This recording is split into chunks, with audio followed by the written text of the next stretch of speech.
Assalamualaikum warahmatullahi wabarakatuh.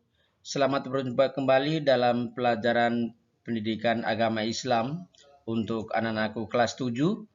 Semoga Pak Guru jumpa kalian pada hari ini. Kalian semua dalam keadaan sehat. Dan anak-anakku semua, kita awali pertemuan kita kali ini dengan sama-sama melafazkan basmalah. Bismillahirrahmanirrahim. Di awal tadi kita sudah mulai dengan berdoa dan kali ini Pak Guru mengingatkan bahwa nanti kalian kelak menjadi penerus bangsa ini dan jadikanlah penerus bangsa yang berkarakter berdisiplin. Dalam pembelajaran kita kali ini diharapkan kalian juga bisa mengikutinya dengan berdisiplin yang baik dari awal sampai akhir proses pembelajaran kita hari ini. Yang menjadi kompetensi inti yang kedua dari pembelajaran kita, mohon dilihat baik di layar media sosial kalian, dibaca dengan baik maknai kalimatnya. Kompetensi inti yang ketiga, di layar media sosial kalian sudah tampil di situ, dibaca, dimaknai kalimatnya. Yang menjadi kompetensi inti yang keempat atau terakhir di layar media sudah muncul itu dengan baca dengan baik, dicerna kalimatnya, dimaknai sehingga bermanfaat nanti dalam kita mengikuti proses pembelajaran kali ini. Kompetensi dasar dari pelajaran kita hari ini, yang pertama memahami ketentuan sholat berjemaah, dan yang kedua mempraktekkan sholat berjemaah. Anak-anakku sekalian, yang menjadi tujuan pembelajaran kita kali ini adalah menunjukkan tata cara sholat wajib berjemaah. Yang kedua, melaksanakan sholat wajib berjemaah sebagai implementasi dari rukun Islam. Dan anak-anakku sekalian, sampailah kita kepada pembahasan materi kali ini yang berkaitan dengan tata cara sholat berjemaah. Anak-anakku sekalian, dalam melaksanakan sholat berjemaah, ada beberapa hal yang harus kita patuhi. Dan sebelum Pak Guru membahas ini, Pak Guru mengingatkan sesuai dengan apa yang disampaikan dalam tujuan pembelajaran tadi yang Pak Guru sampaikan, bahwa ini adalah bagian dari implementasi rukun Islam. Di mana kita tahu rukun Islam itu yang pertama untuk Pak Guru mengingatkan saja adalah mengucapkan 2 kalimat syahadat. Kemudian yang kedua mendirikan sholat. Kemudian kita membayar zakat, kemudian kita berpuasa, dan yang terakhir adalah naik haji bila mampu secara materi dan secara batiniah. Anak-anakku sekalian, untuk tata cara sholat berjemaah, yang pertama harus diawali dengan azan dan diikuti nanti oleh iqamah. Itu yang pertama. Kalau tidak diawali dengan azan, maka sholat berjemaah itu tidak sah. Yang kedua, barisan sholat atau saf itu diatur dengan baik. Manakala pada sholat itu ada wanita dan ada laki-laki. Sehingga urutannya tetap teratur dengan baik. Setelah imam, maka saf berikutnya adalah laki-laki dan saf berikut paling belakang adalah wanita atau kelompok perempuan.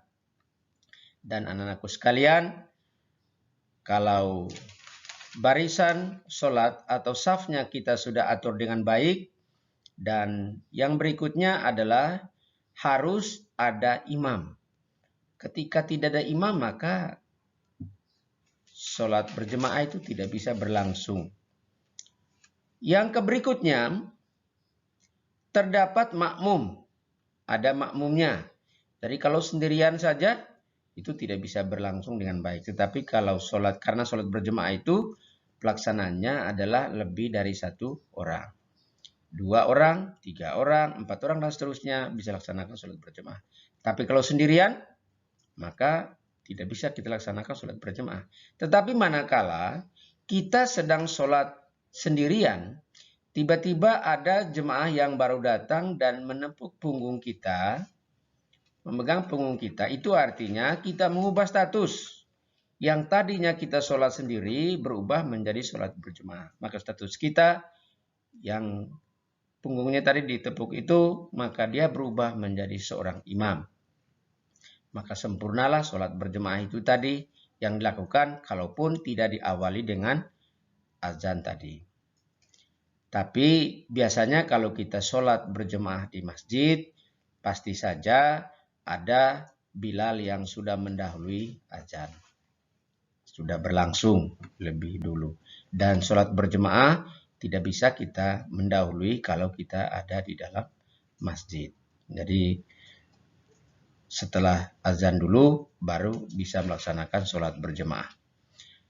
Anak-anakku sekalian, yang terakhir adalah setelah nanti imam salam yang diikuti oleh makmum, maka imam nanti melanjutkan zikir dan doa.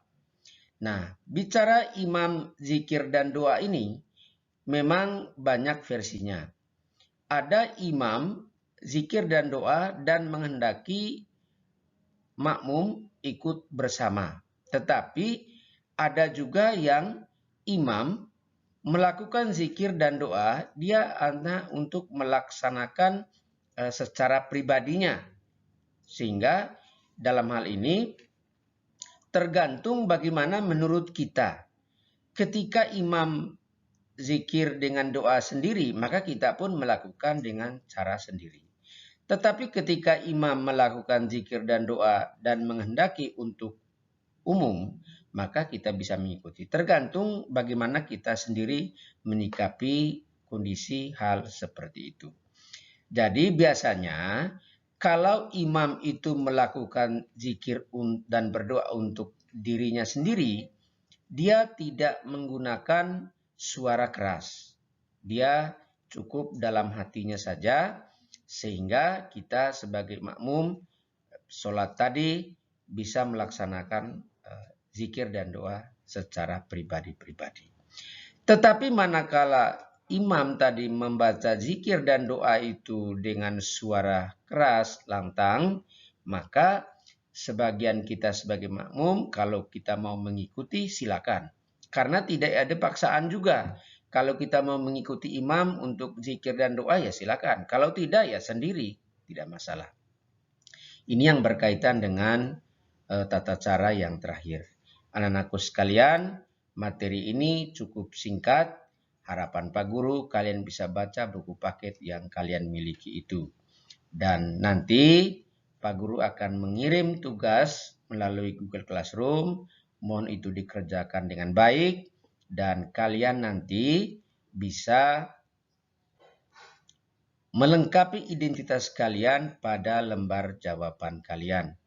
Kesempurnaan identitas kalian adalah bagian dari kesempurnaan pemberian penilaian Pak Guru terhadap tugas yang kalian kirim ke Pak Guru. Dan akhirnya kita tutup pembelajaran kita hari ini dengan kita sama-sama melafazkan hamdalah. Alhamdulillahirabbil alamin, dan semoga kalian tetap dalam keadaan sehat, jaga kesehatan, sampai jumpa di pertemuan yang sama, pelajaran yang sama di waktu yang akan datang.